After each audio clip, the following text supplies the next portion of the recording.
गर्भावस्था से, क्योंकि यार बहुत सारे बच्चे डी ऑप्शन लगा रहे होंगे।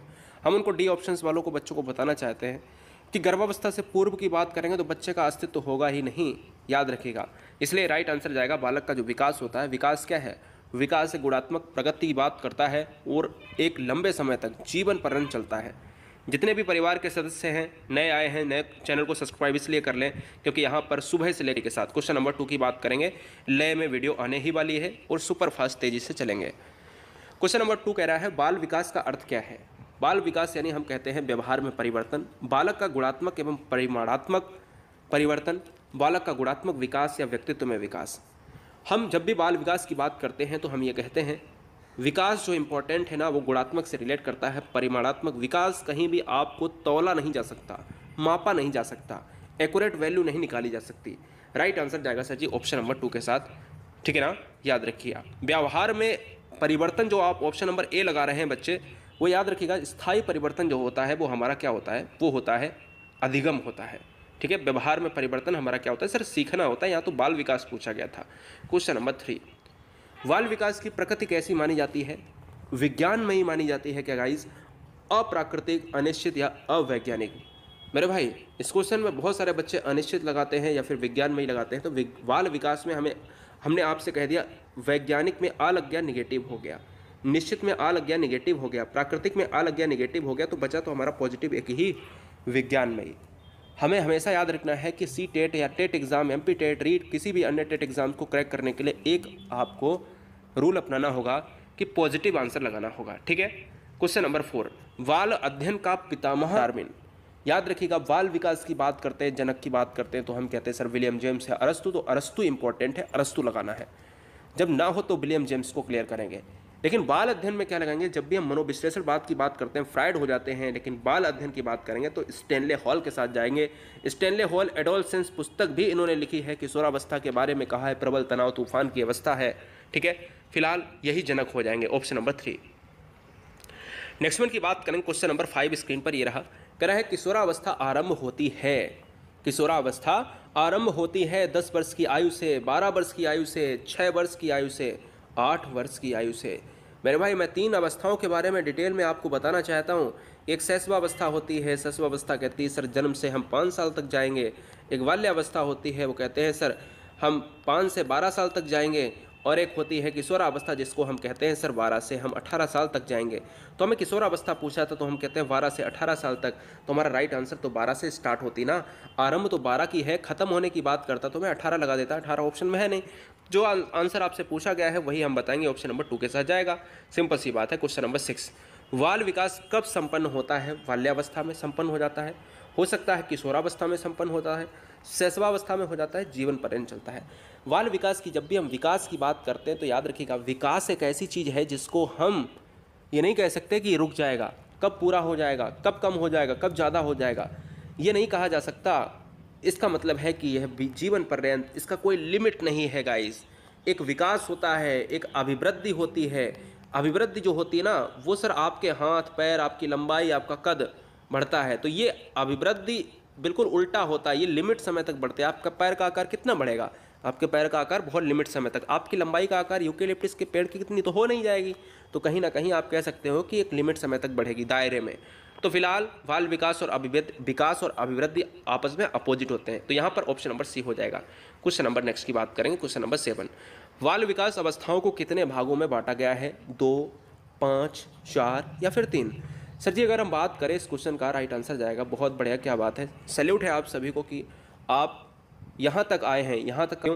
क्योंकि हम केवल मानते हैं सर शैशवावस्था को, हम केवल मानते हैं सर बाल्यावस्था को, और हम केवल मानते हैं किशोरावस्था को। 3 चीज़ों को माना जाता है और यहाँ पर प्रौढ़ावस्था वृद्धावस्था को जोड़ा नहीं जाता, इसलिए ऑप्शन नंबर 4 के साथ चला जाएगा। क्वेश्चन नंबर 8 की बात करेंगे, बाल विकास को सर्वाधिक प्रभावित करने वाला कारक कौन सा है? बाल विकास को सर्वाधिक प्रभावित करने वाला कारक आपसे पूछ रहा है। यौन शिक्षा की बात ले, आपसे जवाब चाहूँगा क्या? खेल का मुद्दा, खेल का मैदान। यानी खेल का मैदान में आप समझते हो कि सामाजिकता का विकास होता है। खेल के मैदान में बच्चे, हर वर्ग के बच्चे आते हैं, हर समाज के बच्चे आते हैं, हर तबके का बच्चा आता है, और कहीं ना कहीं उसकी अभिवृत्ति बच्चों के आपस में तालमेल बिठाती है। राइट आंसर जाएगा ऑप्शन नंबर 3 के साथ। क्वेश्चन नंबर 9 की बात करेंगे, विज्ञान शिक्षण की सबसे उत्तम विधि कौन सी है? व्याख्यान विधि, भ्रमण विधि, विश्लेषण एवं संश्लेषण विधि, अन्वेषण विधि। सर जी अगर हम बात करें क्वेश्चन नंबर 9 की, तो आपका राइट आंसर जाएगा सर जी क्या, यहाँ पर चला जाएगा विज्ञान शिक्षण की बात कर रहा है। विज्ञान शिक्षण की बात कर रहा है, तो मैं आपसे कह सकता हूँ जो अन्वेषण विधि की बात कर रहे हैं बच्चे, वो बिल्कुल सही, क्योंकि विज्ञान शिक्षण खोज विधि पर आधारित होता है। अन्वेषण विधि को हम कहते हैं सर खोज विधि, अन्वेषण विधि को कहते हैं हम सर ह्यूरिस्टिक विधि। क्या सर? ह्यूरिस्टिक विधि भी कहते हैं, और इसके खोज करता है Armstrong. Right answer option number 4 के साथ जाएगा। क्वेश्चन नंबर 10 की बात करेंगे, ये रहा क्वेश्चन नंबर 10। मनोविश्लेषण विधि का जन्मदाता किसे माना जाता है? हम जब भी कहते हैं सर मनोविश्लेषणवाद, हम कहते हैं सर पियाजे को जाना जाता है संज्ञानात्मक विकास के लिए, वाइगोस्की को जाना जाता है सर सामाजिक विकास के लिए, और हम कहते हैं सर नैतिक विकास के लिए कोहलबर्ग को जाना जाता है, और हम कहते हैं मनोविश्लेषणवाद के लिए हम सिगमंड फ्रायड का नाम लेते हैं।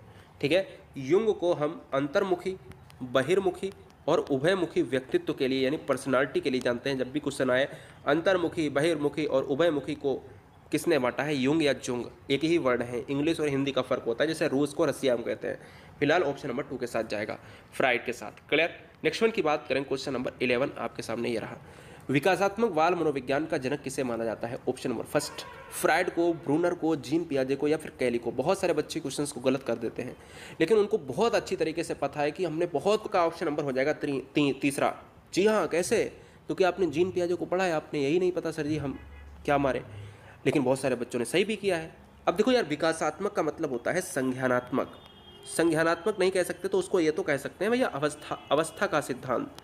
अवस्था का मतलब होता है जैसे जैसे अवस्था बढ़ती है वैसे वैसे बच्चों में परिवर्तन आता है। जीन पियाजे के सिद्धांत को विकासात्मक सिद्धांत कहते हैं, इनके सिद्धांत को संज्ञानात्मक सिद्धांत कहते हैं, इनके सिद्धांत को अवस्था का सिद्धांत कहते हैं। तो कोई भी आ सकता है, टेंशन नहीं लेने का। आंसर आपका नहीं बदलेगा, सिद्धांत का नाम बदलेगा तो आंसर थोड़ी ना बदल जाएगा। पियाजे ने संज्ञानात्मक विकास के अंतर्गत 4 अवस्थाएं दी थीं। एक आपकी थी संवेदीकामक अवस्था, एक आपकी थी आपकी कौन सी थी, पूर्व संक्रियात्मक, एक आपकी थी मूर्त संक्रियात्मक, और एक आपकी थी अमूर्त संक्रियात्मक। ठीक है, तो राइट आंसर जाएगा जीन पियाजे, जो एक स्विट्जरलैंड के मनोवैज्ञानिक हैं। क्वेश्चन नंबर 12, बाल विकास को किस नाम से जाना जाता था पहले? बाल विकास को पहले किस नाम से जाना जाता था? बाल अभिप्रेरणा, बाल मनोविज्ञान, बाल संवेग, या फिर बाल प्रयोग। देखिए इस क्वेश्चन का जो राइट आंसर जाएगा सर जी, इस क्वेश्चन का राइट आंसर जाएगा बाल मनोविज्ञान। अभी बाल विकास को हम बाल मनोविज्ञान के नाम से जानते थे पहले। ठीक है, तो राइट आंसर जाएगा सर जी ऑप्शन नंबर 2। और हम यहाँ पर चलते हैं नेक्स्ट वन की तरफ, क्वेश्चन नंबर 13। बहुत ही जबरदस्त क्वेश्चन है। बालक में तार्किकता का अभाव जो होता है वो किस अवस्था में पाया जाता है? अभाव का मतलब होता है तर्क ना हो, बच्चे में तर्क पाया ही ना जाए। कोई भी समस्या आई तो उससे कहते हैं भाई कोई प्रश्न किया तो उस पर तर्क वितर्क करना। और ये तर्क वाला बच्चा जो होता है ना, ये समझदार होने लगता है, स्टार्ट हो जाता है इस पर तर्क करने की क्षमता, चिंतन करने की क्षमता, कल्पना करने की क्षमता। साल के बच्चे में तर्क आधारित कोई भी चीज़ नहीं होती है। राइट आंसर जाएगा 7 के साथ, ऑप्शन नंबर फर्स्ट यानी 7 वर्ष के साथ। नेक्स्ट वन की बात करें, क्वेश्चन नंबर 14। बड़े ही परेशान क्वेश्चन बच्चे रहते हैं कि सर खिलौने की आयु किसे कहा जाता है? हमने आपको कई बार बताया कि शैशवावस्था हमारे यहाँ पूर्व बाल्यावस्था। तो इस क्वेश्चन का जो राइट आंसर जाएगा सर, इस क्वेश्चन का राइट आंसर जाएगा सर पूर्व बाल्यावस्था यानी फर्स्ट ऑप्शन के साथ। खिलौना की बात करें दोस्तों याद रखिएगा, 3 से जो स्टार्टिंग की जो एज होती है सर 5 साल की बात करते हैं, ये सर पूर्व बाल्यावस्था के अंतर्गत आती है। लेकिन अगर हम आपसे कहें ये 3 से 5 क्यों मैंने लगाया, क्योंकि इसकी एज ही होती है, आगे लगा है पूर्व, तो ये पार्ट किसका है सर? ये पार्ट है सर शैशवावस्था का, इसलिए खिलौने को हम पूर्व बाल्यावस्था मारते हैं। शैशवावस्था से भी बेस्ट आंसर यही है, याद रखना, नहीं तो गलत करके शैशवावस्था मार के चले आओ। क्वेश्चन नंबर 15 की बात करेंगे। बाल मनोविज्ञान के अनुसार शिक्षा के क्षेत्र में मुख्य स्थान किसका है? जबरदस्त धुआं करना है, 50 क्वेश्चन, कोई भी टारगेट बीच में ब्रेक नहीं करेंगे आप। टारगेट मैंने कहा बाल मनोविज्ञान में बालक इंपॉर्टेंट है, कि अगर शिक्षा की बात करें तो बाल केंद्रित शिक्षा होनी चाहिए। ठीक है, तो राइट आंसर जाएगा सर जी बालक के साथ, ऑप्शन नंबर फर्स्ट के साथ चला जाएगा, कोई भी दिक्कत वाली बात नहीं आनी चाहिए। क्वेश्चन नंबर 16, शैशवावस्था में शिशु होता है, कैसा होता है शैशवावस्था में? शैशवावस्था में शिशु कैसा होता है? कंफर्म करेंगे, सामाजिक होता है, क्या आत्म केंद्रित होता है गाइस, संवेगात्मक दृष्टि से दृढ़ होता है, या फिर संवेगात्मक दृष्टि से अस्थिर होता है? राइट आंसर क्या जाएगा सर? ऑप्शन नंबर 2 के साथ जाएगा। एज पूछे तो जो एज होती है जन्म से 5 साल। ठीक है, बहुत बढ़िया। नेक्स्ट वन की बात करेंगे, क्वेश्चन नंबर 17। पूर्व बाल्यावस्था की विशेषता क्या है? पूर्व बाल्यावस्था की विशेषता क्या है? जिज्ञासा, खिलौने में रुचि, नवीन पद्धतियाँ, या फिर उपरोक्त सभी? हम कहते हैं सर पूर्व बाल्यावस्था नंबर जो 4 है बिल्कुल है। खिलौने की आयु भी कहा जाता है इसको, तो आंसर तो होगा ही। जिज्ञासा तो होनी ही तय है। राइट आंसर जाएगा सर ऑप्शन नंबर 4 के साथ चला जाएगा, कोई भी दिक्कत वाली बात नहीं है। क्वेश्चन नंबर 18, 5 से 12 वर्ष, ध्यान दीजिएगा, 5 से 12 वर्ष की बात कर रहा है। इस आयु के बच्चे किस अवस्था के अंतर्गत आते हैं, ये आपसे पूछ रहा है। और मैंने इस क्वेश्चन को अभी डिफाइन किया था थोड़ी देर पहले। भैया जी, शैशवावस्था की बात करें, भ्रूणावस्था की बात करें, बाल्यावस्था की बात करें, किशोरावस्था, तो बच्चे जानते हैं। सिर्फ बाल्यावस्था लगा दूंगा। बाल्यावस्था को हम गंदी अवस्था भी कहते हैं, क्योंकि बच्चे कपड़े ज़्यादा गंदे करते हैं। बाल्यावस्था को मिथ्या परिपक्वता का एज भी कहते हैं, ये कहा था बच्चे क्योंकि झूठ बहुत ज़्यादा बोलते हैं, रॉस महोदय ने। और बाल्यावस्था को अगर हम बात करें, यह जो है टोली निर्माण, गैंग एज भी कहते हैं, बच्चे मित्र ज़्यादा। अन्वेषण विधि का प्रतिपादक किसे माना जाता है? वेरी वेरी मोस्ट इंपॉर्टेंट, यहाँ से 3 क्वेश्चन बनेंगे और तीनों क्वेश्चन का एक ही आंसर रहेगा। जब आपसे कहे कि अन्वेषण विधि का जनक कौन है, अन्वेषण विधि का जनक। जब आपसे कहे खोज विधि का जनक कौन है, जब आपसे कहे ह्यूरिस्टिक विधि का जनक कौन है, ह्यूरिस्टिक विधि का जनक कौन है, तो आपका एक ही आंसर जाएगा, क्या जाएगा? आपका आर्मस्ट्रांग के साथ चला जाएगा। क्लियर?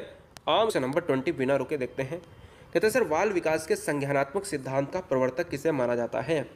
बाल विकास के संज्ञानात्मक सिद्धांत का प्रवर्तक किसे माना जाता है? जीन को माना जाता है, जीन पियाजे, मैम्प्रो को, फ्राइड को, या फिर एरिक्सन को।